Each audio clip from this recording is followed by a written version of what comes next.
বন্ধুরা সবাই কেমন আছো? আশা করছি সবাই খুব ভালো আছো, আমিও খুব ভালো আছি। চলে এসেছি একটা ছোট্ট মিনি ব্লগ নিয়ে।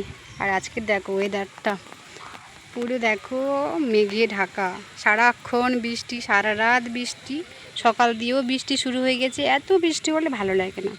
তার মধ্যে আমি চলে এসেছি কলে, আর কলের জলটা কেমন পড়ছে দেখো বন্ধুরা। এই দেখো, দেখতে পাচ্ছ কলের জল।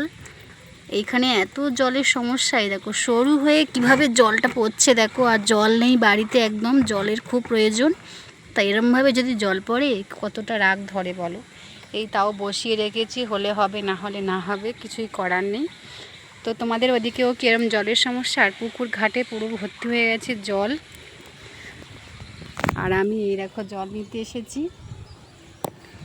প্রচুর পরিমাণে বৃষ্টি হয়েছে, দেয় এখনও কিন্তু হালকা হালকা বৃষ্টি হচ্ছে। সারাদিন বৃষ্টি, আর ভালো লাগছে না। এত বৃষ্টিতে প্যাচ প্যাচে বৃষ্টি ভালো লাগে না। সকাল দিয়ে কোথাও তো বেরোতে পারছি না, ভালোই লাগছে না। কি করা যায় বলো তো বন্ধুরা।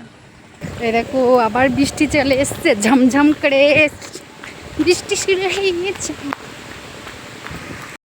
আর এদিকে দেখো উনুনে রান্না বসিয়ে দিয়েছি, ভাতটা ফুটে উঠেছে। আর আজকের তো নিরামিষ সোমবারে। আর রান্না করব এখানে সয়াবিন নিয়েছি, সয়াবিনটা ভিজিয়ে দিয়েছি, আর লঙ্কা টমেটো কেটে রেখেছি, আর এখানে আলু। আর ভাতের মধ্যে আছে কুমড়ো ভাতে। তো আজকের কিন্তু এইটুকু আমাদের রেসিপি, কুমড়ো ভাতে আর সয়াবিনের তরকারি।